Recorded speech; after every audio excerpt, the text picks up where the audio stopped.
ప్రార్థన చేసుకుందాం. పరిశుద్ధుడవైన మా తండ్రి, మహోన్నతుడవైన మా దేవ, మహిమ కలిగినటువంటి మా రాజా, మీ పాద సన్నిధిలో చేరి మీ ప్రియ కుమారుడు మా రక్షకుడైన యేసుక్రీస్తు నామమున మీకు స్తోత్రమును చెల్లిస్తూ ఉంటున్నాం. ఇంతవరకు ఈ పరిచర్యలు మీరు మాకు సహాయం చేస్తూ వచ్చిన విధానము కొరకే మిమ్మల్ని స్తుతిస్తున్నాం. ప్రభా, మీ సన్నిధికి చేరి వచ్చిన వారిని బట్టి స్తోత్రములు. ఇంకా రావలసిన వారిని దర్శించండి. అధికమైన ఆలస్యం కాకుండా వారు మీ సన్నిధికి చేరువచ్చినట్లుగా మీ కృపను దయచేయండి. ఈ సమయంలో నిలబడుతున్న మీ దాసుని మీరు కరుణించండి. అయోగ్యుడను నిష్ప్రయోజకుడను నాయన, మీ సన్నిధిని నిలిచి పరిచర్య చేయుటకు ఏమాత్రము అర్హత లేనివాడను. మీరు నన్ను కరుణించి మీ కలవరి శిలువ రక్తము చేత మీరు నన్ను కడిగి పవిత్రపరచండి. ఇదిగో నీ నోటి నా మాటలు ఉంచి నన్ను మీరు సెలవిచ్చిన మాటను మీరు నా పక్షంగా నెరవేర్చండి. మీ పరలోకపు సింహాసనం నుండి మీ స్వరాన్ని మీరు మాకు వినిపించండి నాయన. వాక్యం మీకు వెలుగులో మీ గొప్పతనము, మీ మంచితనము, మీ ప్రేమను మేము గ్రహించి మీరు మా పక్షంగా చేస్తూ వచ్చిన మేళ్ళన్నింటిని తలంచుకొని హృదయపూర్వకంగా మిమ్మల్ని ఆరాధించి గణపరచునట్లుగా మమ్మల్ని సిద్ధపరచండి. అయా, ఈ ఆవరణం అంతటిని పరిశుద్ధపరచండి. నీకు విరోధముగా రూపింపండి ఆయుధం వర్ధిల్లదని వాక్యం రాయబడిన మాట ప్రకారము అయా శత్రుకరలన్నింటినీ మీరు లయపరచండి. అయ్యా, మీ ప్రజలు వాక్యం మీదని మనసుంచి శ్రద్ధతో వాక్యాన్ని విని మేలు పొందుటకు మీరే కృపను అనుగ్రహించండి. అయ్యా, మైక్ సిస్టమ్ ఎంతో మంచిగా పనిచేయటకు సహాయం చేయండి. కరెంటు కొరత లేకున్నట్లుగా మీరే కార్యం జరిగించండి. మా ప్రార్థన మీరు ఆలకించమని మీ కృప కలిగిన హస్తములకు మమ్మల్ని అప్పగించుకుంటూ యేసుక్రీస్తు ప్రభు నామమున ప్రార్థించి స్తుతించి వేడుకొనుచున్నాం తండ్రి, ఆమేన్. ఈ సమయంలో పరిశుద్ధ గ్రంథంలో నుండి రాసిన పత్రిక, పరిశుద్ధ గ్రంథంలో నుండి హెబ్రీలకు రాసిన పత్రిక 8వ అధ్యాయము 12వ వచనాన్ని మనమందరం కలిసి చదువుకుందాం. హెబ్రీ 8వ అధ్యాయము 12వ వచనాన్ని మనమందరం కలిసి చదువుకుందాం. నేను వారి దోషముల విషయమై దయగలిగి వారి పాపములను ఇకని ఎన్నడూ జ్ఞాపకం చేసుకొనని ప్రభువు సెలవిచ్చుచున్నాడు. మనం చదువుకుంటూ వచ్చిన ఈ వాక్య భాగములో విషయమై అనే మాటను మనము గమనిస్తూ ఉంటున్నాం. పరిశుద్ధ గ్రంథములో విషయము లేక విషయమై అనే మాటలు కొన్ని చోట్ల రాయబడ్డట్లుగా మనము గమనించవచ్చు. ఈ సమయంలో ఈ మాట రాయబడుతూ వచ్చిన 3 సందర్భములను మనం చూద్దాం. ఈ 3 సందర్భాల్లో మన ప్రభు ఎలాంటి వాడో మనకు తెలియజేయబడుతుంది. మనము మన ప్రభు ఎలాంటి వాడో గ్రహించి ఆయన్ను ఆరాధించి గణపరిచే వారముగా ఉండాలి. మొదటిగా హెబ్రీలకు రాసిన పత్రిక 8వ అధ్యాయము 12వ వచనములో విషయమై అనే మాటను మనము గమనిస్తూ ఉంటున్నాం. ప్రభు అంటున్నాడు, నేను వారి దోషముల విషయమై దయగలిగి వారి పాపములను ఇకను ఎన్నడూను జ్ఞాపకం చేసుకొనను అని. గమనించండి, వారి దోషముల విషయమై దయగలిగి వారి పాపములను ఇకను ఎన్నడూను జ్ఞాపకం చేసుకొనను అని ప్రభువు సెలవిస్తున్నట్లుగా మనము చూస్తూ ఉంటున్నాం. ఇక్కడ దోషముల విషయమై అనే మాట వ్రాయబడి ఉంది. మొదటిగా మనం ఏం చూస్తున్నామంటే దోష విషయమై అనే మాటను మనం చూస్తున్నాం. ప్రభువు మన దోషముల విషయమై దయగలిగి మన దోషములను ఆయన క్షమించి మన దోషములను ఇక ఎన్నటికి జ్ఞాపకం చేసుకొనను అని సెలవిస్తూ ఉంటున్నాడు. గమనించండి, మనుషులందరూ దోషము చేసిన వారుగా ఉన్నారు. మనుషులందరూ పాపం చేసిన వారుగా ఉన్నారు. మనుషులందరి యొక్క దోషములను, పాపములను పరిహరించడానికి, క్షమించడానికి, తొలగించడానికి ప్రభువైన యేసుక్రీస్తు వారు దేవుడై ఉండి మనుషుడిగా ఈ లోకానికి వచ్చాడు. కన్యక గర్భమందు దైవశక్తి ద్వారా పాపము లేనివాడుగా యేసు ప్రభువారు జన్మించాడు. పాపము లేనివాడుగా యేసు ప్రభువారు ఈ లోకంలో జీవించాడు. యేసు ప్రభువారు ఆ గొల్గొతా కొండపైన తన ప్రశస్తమైన రక్తమంతటిని ఆఖరి బొట్టు వరకు చిందించి తన ప్రాణం అర్పించాడు. యేసు ప్రభువారు సమాధి చేయబడి తిరిగి లేచాడు. తిరిగి లేచి అనేకులు కనబడి అనేకులు చూస్తుండగా పరలోకానికి వెళ్ళాడు. పరలోకానికి వెళ్ళిన ప్రభు తిరిగి మరలా రాబోతున్నాడు. గమనించండి, యేసుక్రీస్తు ప్రభువారు పరలోకాన్ని విడిచి ఈ లోకానికి వచ్చి సిలువలో రక్తాన్ని గార్చి తన ప్రాణం అర్పించాడు. దేని కొరకు అంటే మనుషుల యొక్క పాపములను పరిహరించడానికి, మనుషుల యొక్క పాపాలను తొలగించడానికి, మనుషుల యొక్క పాప క్షమాపణ కొరకే ప్రభువు ఈ కార్యము చేసిన వాడుగా ఉన్నాడు. ఎవరైతే యేసు ప్రభునందు విశ్వాసం ఉంచి పశ్చాత్తాపంతో హృదయపూర్వకంగా పాపాలు ఒప్పుకొని క్షమించమని ప్రభుని వేడుకుంటారో యేసు ప్రభువారు వారి దోషముల విషయమై దయగలిగి వారి దోషములన్నిటినీ క్షమించి వారి యొక్క దోషములను ఇక ఎన్నటికి ఆయన జ్ఞాపకం చేసుకున్నాడు. ప్రియులారా, మన జీవితంలో ప్రభువును ఎరగక మునుపు, రక్షణ పొందక మునుపు మనము దోషులంగా, పాపులంగా ఉన్నాం. మన దోషముల కొరకు, మన యొక్క పాపముల కొరకు సిలువలో బలైపోయిన, సిలువలో రక్తం గారుస్తూ వచ్చిన యేసు ప్రభు నమ్మి పశ్చాత్తాపంతో మన పాపాలు ఒప్పుకున్నప్పుడు, క్షమించమని ప్రభువుని వేడుకున్నప్పుడు ప్రభు ఏం చేశాడంటే మన దోషముల విషయమై దయగలిగి మన దోషములన్నిటినీ క్షమించాడు. మన దోషములను ఇక ఎన్నటికి జ్ఞాపకం చేసుకొను అని చెప్పి ఆయన సెలవిచ్చిన వాడుగా ఉన్నాడు. దాన్ని బట్టి మనం ఏం చేయాలంటే ఆ ప్రభువుని ఆరాధించాలి. ప్రియులారా, మనము రక్షణ పొందకముందు దేవునికి విరోధంగా చేసిన ఆ దోషములన్నిటి విషయమై ఆ ప్రభువు దయగలిగి ఆ దోషములన్నిటిని క్షమించాడు.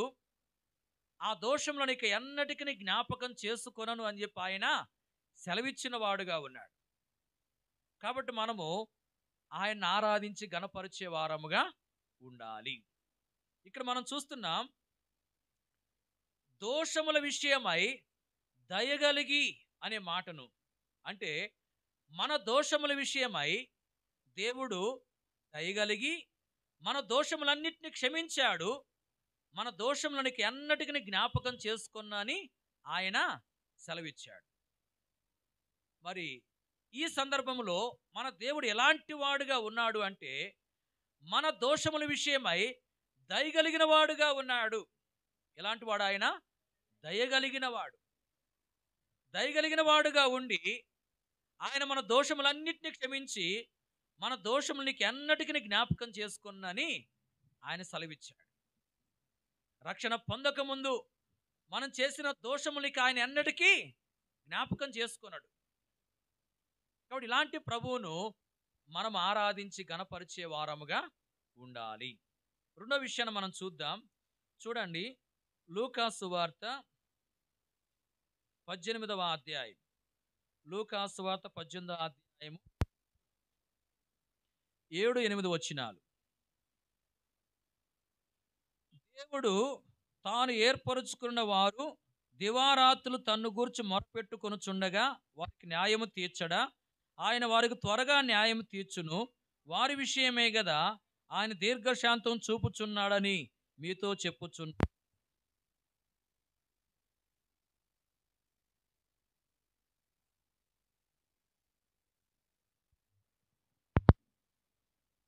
ఈ వచనాల్లో మనము గమనిస్తూ ఉంటున్నాం, వారి విషయమే గదా ఆయన దీర్ఘశాంతము చూపుచున్నాడు అనే మాటను ఇక్కడ వారి విషయమే గదా అనే మాట వ్రాయబడింది. విషయమే అనే మాట ఇక్కడ వ్రాయబడ్డట్లు మనం చూస్తూ ఉంటున్నాం. గమనించండి, వారి విషయమే గదా. ఎవరు వారంటే దేవుడు ఎవరినైతే ఏర్పాటు చేసుకున్నాడో వారు. దేవుడు ఎవరినైతే ఏర్పాటు చేసుకున్నాడో వారి విషయమై ఆ దేవుడు దీర్ఘశాంతము చూపుచున్నట్లుగా ఇక్కడ మనము గమనిస్తూ ఉంటున్నాం. ప్రియులారా, దేవుని చేత ఎవరైతే మరి ఏర్పరచుకొనబడ్డారో వారి విషయమై దేవుడు దీర్ఘశాంతాన్ని చూపించేవాడుగా ఉంటున్నాడు. ప్రభుని అంగీకరించిన మనము, ప్రభుని ఎరిగినటువంటి మనము ప్రభువు చేత ఏర్పరచుకొనబడుతూ వచ్చాం. అంటే ప్రభు మనల్ని ఏం చేశాడు? ఏర్పరచుకున్నాడు. తన పని కొరకై, తన పరిచర్య కొరకై, తన యొక్క సేవ చేటు కొరకై ఆయన మనల్ని ఏర్పాటు చేసుకుంటూ వచ్చాడు. వాక్యములో మనము గమనించవచ్చు, కొరింథీయులకు రాసిన మొదటి పత్రికలో 1వ అధ్యాయం చివరి వచనాల్లో ఆయన మనలను ఏర్పరచుకుంటూ వచ్చినట్లుగా అక్కడ వ్రాయబడి ఉంది. ప్రియులారా, ఎవరినైతే దేవుడు ఏర్పాటు చేసుకుంటూ వచ్చాడో వారి విషయమై దేవుడు దీర్ఘశాంతము చూపుచున్నట్లుగా మనము గమనిస్తూ ఉంటున్నాం. ఈ లూకాసు వార్త 18వ అధ్యాయంలో మరి ఒక విధవురాలు అన్యాయస్తుడుగా ఉన్న న్యాయాధిపతి దగ్గరికి వెళ్ళి న్యాయం తీర్చు అని చెప్పి అడుగుతా వచ్చింది. ఆమె మాటి మాటికి అడుగుతూ వచ్చినట్లుగా మనం చూస్తూ ఉంటున్నాం. ఎట్లా అడిగింది? మాటి మాటికి వెళ్ళి అడుగుతా ఉంది. న్యాయాధిపతి ఏమో అన్యాయస్తుడు, దేవునికి భయపడని వాడు, మనుషులను లక్ష్య పెట్టని వాడు. అలాంటి న్యాయాధిపతి దగ్గరికి ఈ విధవురాలు మాటి మాటికి వెళ్తా ఉంది.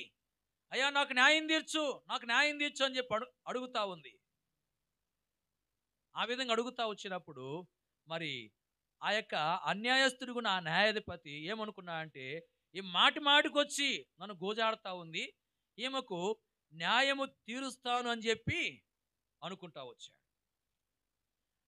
మరి అన్యాయస్తుడుగా ఉన్న ఆ యొక్క న్యాయాధిపతి మాటి మాటికి వచ్చి న్యాయం తీర్చమని ఆ విధవురాలు అడుగుతా వచ్చినప్పుడు న్యాయం తీర్చేదనని చెప్పి అనుకుంటా వచ్చాడు. అలాంటిది మన ప్రభు ఎలాంటి వాడంటే నీతిగల న్యాయాధిపతి. మన ప్రభువు నీతిగల న్యాయాధిపతిగా ఉన్నాడు. మరి ఆ ప్రభు ఎవరినైతే ఏర్పాటు చేసుకున్నాడో వారికి ఏదైనా సమస్య వచ్చినప్పుడు, ఏదైనా ఇబ్బంది వారికి కలిగినప్పుడు వారు మరి ఆ ప్రభువును, నీతిగల న్యాయాధిపతిగా ఉన్న ఆ ప్రభువును సరైన విధానములో వేడుకుంటే, సరైన విధానములో ఆ ప్రభువునకు ప్రార్థన చేస్తే ఆ ప్రభువు మరి వారి విషయమై దీర్ఘశాంతం చూపుతా ఉన్నాడు. అంటే వారికి సహాయం చేయాలని ఎవరినైతే ఆ ప్రభు ఏర్పాటు చేసుకున్నాడో వారికి మరి ప్రభు సహాయం చేయాలని, వారు సరైన విధానములో మరి ఎప్పుడు ప్రార్థన చేస్తారా అని చెప్పి ఆ ప్రభు ఏం చేస్తా ఉన్నా అంటే దీర్ఘశాంతముతో చూస్తూ ఉన్నాడు. ప్రియులారా, మనకు సమస్యలు ఉన్నాయి, మనం ప్రభు చేత మరి ఎన్నుకొనబడ్డాము, ప్రభు మనల్ని ఏర్పాటు చేసుకుంటా వచ్చాడు, మనకు సమస్యలు ఉన్నాయి. మరి మనము సరైన విధానములో ఆ సమస్యల విషయమై ప్రభువును వేడుకొని ప్రభువు ద్వారా ఆ సమస్యల నుంచి విడిపించబడాలి. ఆ ప్రభువు మరి మనము సరైన విధానంలో ప్రార్థన చేస్తే మనకున్న సమస్యలను తొలగించాలని ఆయన ఏం చేస్తా ఉన్నా అంటే మన ఎడల దీర్ఘశాంతముతో చూస్తా ఉన్నాడు. కానీ మనము ప్రార్థన చేస్తున్నాం కానీ సరైన విధానంలో ప్రార్థన చేయడం లేదు. సరైన విధానంలో ప్రార్థన చేసే అంతవరకు ప్రభు ఏం చేస్తున్నా అంటే దీర్ఘశాంతముతో చూస్తా ఉన్నాడు. ఎప్పుడు సరైన విధానంలో ప్రార్థన చేస్తారా, వీరికున్న సమస్యను ఎప్పుడు తొలగిద్దామా అని చెప్పి ఆ ప్రభు ఏం చేస్తా ఉన్నా అంటే మరి దీర్ఘశాంతముతో మన విషయమై దీర్ఘశాంతముతో చూస్తా ఉన్నాడు. ఎప్పుడైతే మనము మరి సరైన రీతిలో దేవునికి ప్రార్థన చేస్తామో అప్పుడు మనకున్న సమస్యలను ఆయన ఏం చేస్తా అంటే తొలగించి వేసేవాడుగా ఉంటున్నాడు. కాబట్టి ప్రియులారా, ప్రభు చేత మనము ఎన్నుకొనబడ్డాం. ప్రభు మనల్ని ఏర్పాటు చేసుకున్నాడు. మన విషయమై ఆ ప్రభువు దీర్ఘశాంతముతో చూస్తా ఉన్నాడు. మనం ఆయనకు సరైన విధానంలో ప్రార్థనలు చేస్తే మనకు సహాయం చేయాలని ఆయన దీర్ఘశాంతముతో మన విషయమై దీర్ఘశాంతముతో చూస్తా ఉన్నాడు. కాబట్టి ఇలాంటి ప్రభువును మనం ఆరాధించాలి. ప్రభువా, నేను సరైన విధానములో నాకున్న సమస్యల్లో ప్రార్థనలు చేస్తే నాకు సహాయం చేయాలని నీవు నా విషయమై దీర్ఘశాంతాన్ని చూపుతున్నావయ్యా, దాన్ని బట్టి నేను స్తుతిస్తున్నానని చెప్పి ప్రభుని ఏం చేయాలి, మనము ఆరాధించాలి.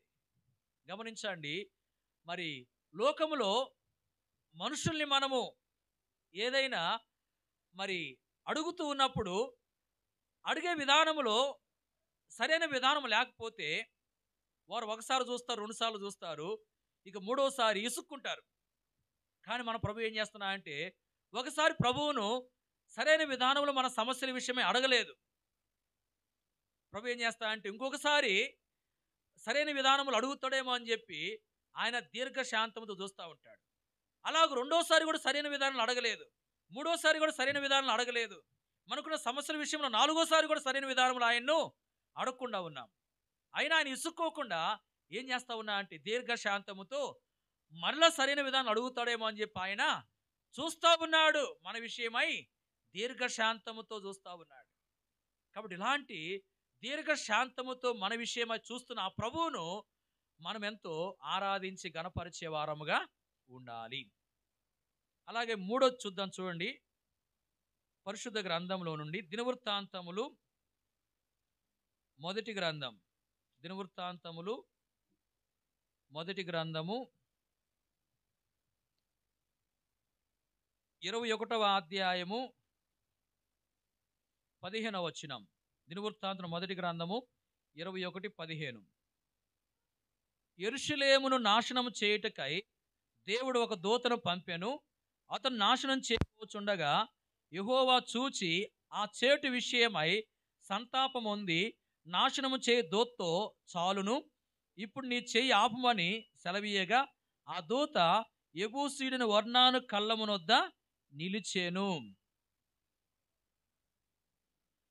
ఈ వచనములో విషయమై అనే మాట వ్రాయబడింది. ఏ మాట ఉంది ఇక్కడ కూడా? విషయమై అనే మాట వ్రాయబడింది. ఇక్కడ మనం గమనిస్తూ ఉంటున్నాము, ఆ చేటు విషయమై సంతాపముంది అనే మాటను. ఆ చేటు విషయమై సంతాపముంది. ఈ సందర్భము మనకు తెలిసిన సందర్భమే. దావీదు రాజుగా ఉన్న దినాల్లో ఇశ్రాయేలు మధ్యలో తెగులు కలిగినట్లుగా మనము గమనిస్తూ ఉంటున్నాం. మరి ఈ అధ్యాయములో ఉన్న సంగతులు సమూయేలు 2వ గ్రంథం 24వ అధ్యాయంలో కూడా ఉన్నట్లు మనం చూడవచ్చు. ఇశ్రాయేలీలు దేవునికి కోపాన్ని కలిగించారు. సమూయేలు 2వ గ్రంథం 24వ అధ్యాయం మొదటి వచనంలో వ్రాయబడింది, ఇశ్రాయేలీలు దేవునికి కోపాన్ని కలిగించారు. అంటే దేవునికి కోపాన్ని కలిగించే కార్యాలు వాళ్ళు చేస్తూ వచ్చారు. దేవునికి కోపాన్ని కలిగించే కార్యాలు చేసినప్పుడు దేవుడు మౌనంగా ఉంటాడా? ఉండడు. ఏం చేస్తా అంటే వారు సరి చేసుకోవాలని, వారు సక్కపరచబడాలని వారిని ఏదో విధంగా మరి శిక్షించేవాడుగా ఉంటాడు. అలాగే దేవుడు ఏం చేశాడంటే ఇశ్రాయేలుని శిక్షించాడు. గమనించండి, మరి దావీదుని ప్రేరేపించినట్లుగా వాక్యంలో రాయబడింది. జనులను లెక్కించినట్లుగా దేవుడు దావీదుని ఏం చేశాడు? ప్రేరేపిస్తా వచ్చాడు. అంటే ఇక్కడ మరి జనులను లెక్కించినట్లుగా దేవుడు ఏం చేస్తాడు? అనుమతించాడు దావీదునకు. దావీదు జనులను లెక్కించాడు. లెక్కించే విధానంలో మరి సరైన పరిస్థితి లేదు కాబట్టి, సరైన విధానం లేదు కాబట్టి ఏం జరుగుతూ వచ్చిందంటే ప్రజల్లోనికి తెగులు వచ్చింది. దేవుడు తెగులు అనుమతించాడు. తెగులు చేత దాదాపుగా 70,000 మంది చనిపోయారు. ఎంతమంది? 70,000 మంది. ఇప్పుడు ఆ తెగులు ఇంకా కొనసాగుతూ ఉంది. జనులను నాశనం చేస్తున్నటువంటి ఆ యొక్క దూత మరి యెరూషలేములో ఉన్న వారిని నాశనం చేయడానికి సిద్ధపడుతూ వచ్చినప్పుడు దేవుడు ఏం చేశాడంటే ఆ చేటు విషయమై సంతాపం ఉంది. దేని విషయమై? ఆ చేటు విషయమై సంతాపం ఉంది. నాశనం చే దూత ఏమన్నా అంటే చాలు, ఇప్పుడు నీ చెయ్యి ఆపు అని చెప్పి సెలవిచ్చాడు. అప్పుడు ఆ దూత మరి యెబూసీయుని వర్ణాను కళ్ళమునొద్ద నిలిచినట్లుగా మనము గమనిస్తూ ఉంటున్నాం. చూడండి, ఆ చేటు విషయమై దేవుడు సంతాపం పొందాడు. ఆ చేటు అంటే మరి అది ఏం చూపిస్తుంది అంటే శిక్ష. ప్రజల మీద ఏమొచ్చింది? దేవుని యొక్క శిక్ష వచ్చింది. ఎందుకు వచ్చింది? వారు చేసిన పాపాన్ని బట్టి. వారు దేవునికి కోపాన్ని కలిగించే కార్యాలు చేశారు కాబట్టి వారి మీదకి శిక్ష వచ్చింది. ఆ శిక్షను బట్టి ఎంతో నష్టం జరిగింది. దాదాపు 70,000 మంది చనిపోయారు. ఇంకా నష్టం అనేది కలిగే అవకాశం ఉంది. అయితే దేవుడు ఏం చేశా అంటే ఆ శిక్ష విషయమై సంతాపం పొందాడు. ఆ శిక్ష విషయమై సంతాపం పొంది ఏం చేశా అంటే ఇక ఆ శిక్షను ఆపేశాడు. శిక్షించుకుని దేవుడు ఏం చేశాడు? ఆపేశాడు.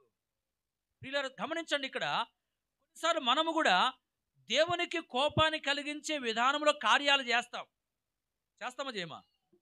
ఏమా? దేవునికి కోపాన్ని కలిగించే కార్యాలు మనము చేస్తూ ఉంటాం. చేస్తున్నప్పుడు దేవుడు ఏం చేస్తా అంటే మనను కూడా సరిచేయాలని చెప్పి శిక్షిస్తాడు. ఒక అనారోగ్య పరిస్థితి కానీ లేక ఏదైనా మరి సమస్య కానీ ఏదైనా ఇబ్బంది కానీ మనకు అనుమతిస్తాడు. ఎందుకంటే మన మీద ఉన్న ప్రేమను బట్టి. మనం అలాగే దేవునికి కోపాన్ని కలిగించే కార్యాలు కొనసాగి మరి అధికంగా నష్టపోకుండా ఉండాలని మన మీద ఉన్న ప్రేమతో ఏం చేస్తా అంటే మనం సరి చేసుకోవాలని మనను శిక్షిస్తాడు. మనపైకి శిక్ష పంపిస్తాడు. శిక్ష పంపించినప్పుడు ఆ శిక్ష మనం అనుభవిస్తూ ఉంటాము. ఆ శిక్ష ఇంకా పూర్తిగా అనుభవించక ముందే మన మీదకి వచ్చిన ఆ శిక్ష విషయమై మనం చేసిన తప్పును బట్టి, మనం చేసిన పాపాన్ని బట్టి మన మీదకి వచ్చిన మరి ఆ శిక్ష విషయమై దేవుడు సంతాపడతాడు. దేవుడు ఏం పడతాడు? సంతాపం నొందుతాడు. అయ్యో, నా ప్రజలను శిక్షించేనే, నా ప్రజలు ఎంతో శిక్షను అనుభవిస్తూ ఉన్నారే అని మనకు విధించబడిన ఆ శిక్ష విషయమై ఆయన సంతాపం పొంది ఏం చేస్తాడంటే ఇక ఆ శిక్ష ఆపేస్తాడు. ఆ శిక్ష తొలగిస్తాడు. ఆ శిక్ష ఇంకా పూర్తిగా అనుభవించక ముందే ఆ శిక్షను ఏం చేస్తాడు? మన నుండి దూరం చేసేస్తాడు. చూడండి ఎంత ప్రేమ కలిగిన వాడు ఆయన. గమనించండి, మనం పాపం చేసి ప్రభు శిక్షకు గురైనప్పుడు మరి ఆ శిక్ష పూర్తిగా మనం అనుభవించక ముందే కొంతవరకు ఆ శిక్ష అనుభవిస్తూ వచ్చినప్పుడు ఆ ప్రభువు ఆ శిక్ష విషయమై మన మీదకి వచ్చిన ఆ శిక్ష విషయమై సంతాపం ఉంది. ఆ శిక్షను ఏం చేస్తా ఉన్నా అంటే ఆపేస్తా ఉన్నాడు. ఆ శిక్ష అనేది పూర్తిగా అనుభవించకుండానే తొలగిస్తా ఉన్నాడు. ఇలాంటి ప్రభువును మనం ఏం చేయాలంటే ఆరాధించి గణపరిచే వారముగా ఉండాలి. ఈ సమయంలో పరిశుద్ధ గ్రంథంలో నుంచి 3 విషయాలను చూస్తూ వచ్చాం. ఒకటి, మన దోషముల విషయమై దయగలిగి మన దోషములన్నిటిని క్షమించి ఇక ఎన్నటికీ మన దోషములను జ్ఞాపకం చేసుకునేవాడుగా ఆయన ఉన్నాడు. రెండవది, మరి మనల్ని ఆయన ఏర్పాటు చేసుకున్నాడు. మరి మన విషయమై ఆయన దీర్ఘశాంతము కలిగిన వాడుగా ఉన్నాడు. మనకున్న సమస్యల్లో సరైన విధానంలో మనము ప్రార్థన చేస్తే మనకు సహాయం చేయాలని మన విషయమై ఆయన దీర్ఘశాంతముతో చూస్తూ ఉన్నాడు. మన విషయమై దీర్ఘశాంతము కలిగిన వాడు. మూడోది మనం చూస్తా వచ్చాం, మరి మన మీదకి వచ్చిన, మనం చేసిన పాపాన్ని బట్టి మన మీదకి వచ్చిన శిక్ష విషయమై సంతాపడి ఆ శిక్ష పూర్తిగా అనుభవించక మునిపే ఆ శిక్ష ఏం చేస్తా ఉన్నాడు? దూరం చేస్తా ఉన్నాడు, తొలగిస్తా ఉన్నాడు. ప్రియులారా, మన దోషముల విషయమై దయగలిగిన వాడుగా ఉన్నాడు, మన విషయమై దీర్ఘశాంతము చూపిస్తా ఉన్నాడు. అలాగే మరి మన మీదకి వచ్చిన శిక్ష విషయమై సంతాపడేవాడుగా ఉంటున్నాడు. చూడండి, మన దోషముల విషయమై దయగలిగిన వాడుగాను, మన విషయమై దీర్ఘశాంతం చూపించేవాడుగాను, మన మీదకి వచ్చిన శిక్ష విషయమై సంతాపడేవాడుగాను ఉంటున్నాడు. అంటే దయగలిగిన వాడు, దీర్ఘశాంతము చూపించేవాడు, సంతాపడేవాడుగా ఉంటున్నాడు. ప్రియులారా, ఇలాంటి ప్రభువును మరి ఆ ప్రభు ద్వారా మనం పొందుతూ వచ్చినటువంటి మేళ్ళన్నిటిని బట్టి ఆరాధించి గణపరిచే వారముగా ఉండాలి. ప్రభు ఆ రీతిగా మనకు సహాయం చేయనుగాక. ఈ సమయంలో ఈ మాటలను ఆధారం చేసుకుని మనం ఒకరి తర్వాత ఒకరు ప్రభుని ఆరాధిస్తాము. దయచేసి ఆరాధించగలిగిన వారు బిగ్గరగా స్పష్టంగా ప్రభుని ఆరాధించండి.